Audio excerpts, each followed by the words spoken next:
Coming up on Spartan Sports Report, the baseball team looked to snap its losing streak against rival Michigan. The women's soccer team wrapped up spring exhibition play, and the women's tennis team hosted its senior night.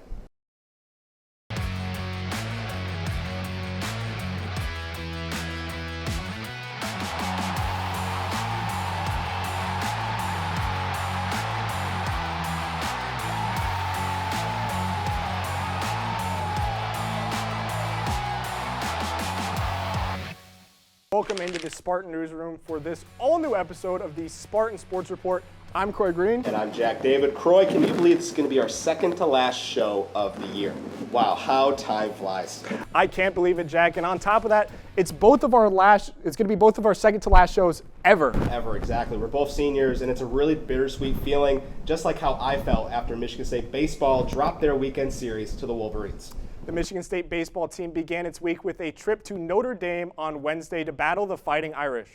A quartet of runs in the fourth for MSU broke the game open with freshman third baseman C.J. Deckinga and senior center fielder Nick Williams each registering two-run doubles on the way to a 7-4 victory for Sparty. Heading into the weekend, it was another edition of MSU versus Michigan here in East Lansing, and the series opener didn't see its first runs of the game until the fifth inning, with an RBI single off the bat of Greg Pace Jr. to put the Wolverines in front. Noah Bright sent one to the moon, and the Spartans would level the score. MSU would pull ahead just an inning later in the sixth with an RBI double from Williams and a 2-1 lead for the green and white. But this back-and-forth affair would even up again with a bomb from U of M's Evan Hager, a single punch through the left side of center field from Noah Miller, and a blooper out to no man's land from Hager would make things 4-2 in Michigan's favor, and that would be the final score. Victory for the Wolverines. The green and white looked to even up the series on Saturday. Carter Monk started off on the mound for the Spartans, and they would strike first as Williams hit against the shift, dropping in a single to score Ryan McKay as they would go up 1-0. Michigan would respond in the third with a 5-run inning highlighted by Pace Jr.'s 3-run home run. The top of the sixth would bring some momentum as Kamari Thomas made this stellar over-the-shoulder catch. MSU turned defense into offense as Randy Seymour would chip away at the deficit with this RBI from a fielder's choice. Parker Pico would keep it going the next inning as he roped an RBI double down the right field line. For the third inning in a row, MSU would tack on another run. McKay would hit an RBI double, bringing the score to 6-4. This heroic effort would not be enough as Coach Boss's team, the Spartans, entered the weekend finale looking to salvage the series and beat the Wolverines for the first time this season. MSU got down by 2 runs early until Thomas launched this ball over the right field wall and into the Red Cedar River, cutting Michigan's lead down to 1 in the third. Not only was this his first of the season, but it was his first career run as well. The green and white later took the lead in the same inning, and Logan Pecor held it down at the mound. He blew away the Wolverines with 6 strikeouts in a career-high performance.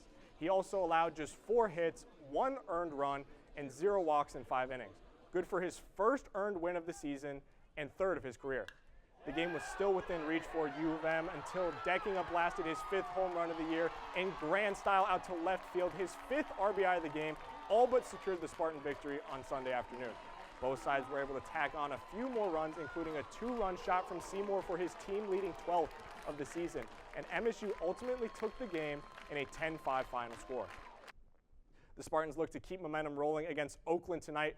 First pitch at McLean Stadium is set for 6:02 p.m. Well, the baseball team was at home. The Michigan State softball team spent its week on the road. The Spartans took on the Oakland Golden Grizzlies first in a surprise road game due to flooding at Sequia Stadium. Despite senior catcher Kirsten Caravaca driving in 2 runs, the Spartans struggled offensively, ultimately falling 5-2. After suffering the loss to Oakland, MSU turned its attention back to Big Ten play with a series at Rutgers. Neither side found its offensive firepower early on. However, the Scarlet Knights got their bats going in the second inning, driving in 3 runs. By the end of the 4th inning, the Spartans were looking at a 7-0 deficit. Senior outfielder Sydney Dolazecki provided a spark in the top of the 5th, notching an RBI double. She eventually rounded those bases and scored a run of her own. Rutgers responded and put up 3 runs in the bottom of the 5th, putting the run rule into effect, leading to yet another MSU loss, 10-2.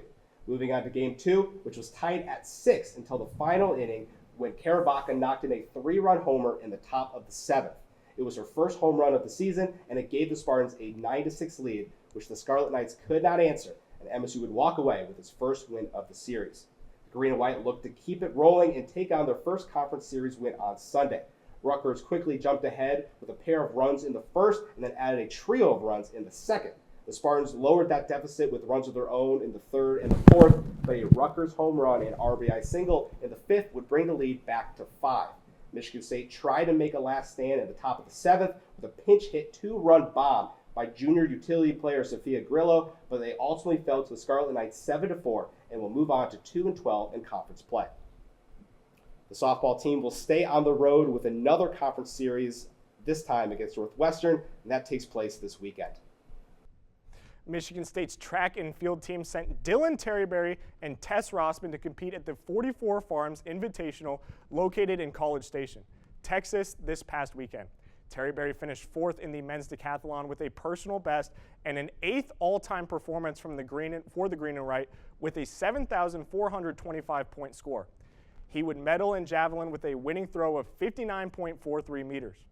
Roman placed 5th in the women's heptathlon with her personal best of 5,499 points, etching her name into second all-time Spartan score. She also took home the victory in javelin with a 47.38 meter throw. The Spartans will reconnect and travel to Wake Forest Invitational April 16th and 17th. The number 64 Michigan State women's tennis team got its weekend started taking on the Scarlet Knights of Rutgers in East Lansing.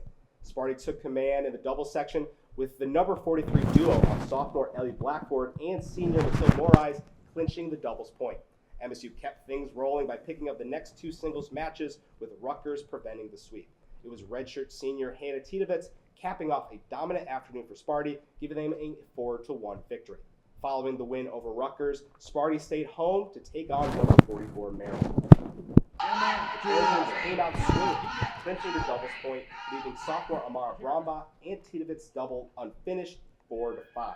MSU's tandem of Blackford and Morais fell behind 2-4 early in their match, and Maryland continued with the momentum to triumph the Spartans 6-2. MSU struggled in singles, earning a lone point off a singles win by Blackford 6-2 and 6-4. With Maryland claiming the singles point, both Bromba and redshirt junior Oriana Parkins-Godwin matches remained unfinished, pushing Maryland ahead 4-1. With the losses, MSU drops to 4-8 in conference action and 11-11 overall. The Spartans are set to take on their in-state rival Michigan for the final match of the regular season this Saturday evening. Moving on to the men's side of things, Michigan State's number 20 ranked men's tennis traveled to Ann Arbor on Saturday to take on rival number 46 Michigan. The Spartans came out hot with dominant doubles performances and secured the doubles point. Although MSU started strong, the Wolverines came crawling back. Michigan State ended up dropping 4 of its 5 singles matches as the Maize and Blue defeated the Spartans 4-2. Next up, Michigan State returned to East Lansing to take on the Indiana Hoosiers on Friday at 5 p.m. The MSU women's soccer team capped off its spring exhibition in style with a 5-1 victory over Grand Valley State to win the Michigan Spring Cup last Saturday. The Spartan attack wasted no time setting the tone, pressuring the Lakers early. Aubrey Chiempa scored first, bearing this rebound into the top corner. Andy Bell doubled the advantage after, and Caleb Briggs slotted this shot to extend the lead at 3 heading into halftime. The Spartans' backline held strong throughout the second half as they maintained that lead. MSU delivered the final blow late when Elisa Carras netted her first collegiate goal. The Green and White will look to build on their successful spring performances next fall. The Spartans men's golf team traveled to Columbus for the Robert Kepler Collegiate this past weekend. Seniors Caleb Bond and Ashton McCulloch secured 9th and 14th place for the Green and White, resulting in a tie for 8th place. MSU's 1 under par 287 finish serves as the penultimate match before the Spartans close out their season in the Muirfield Shootout in Dublin, Ohio. This past week also saw some news from the men's basketball team. Sophomore point guard Jeremy Fears Jr. announced that he will declare for the NBA draft while still maintaining his college eligibility. This option allows him to return to Michigan State next season while still receiving feedback from NBA scouts and teams. Fears was the Spartans' top scorer and the nation's top assist leader last season, earning first-team All-Big Ten honors and second-team All-American recognition.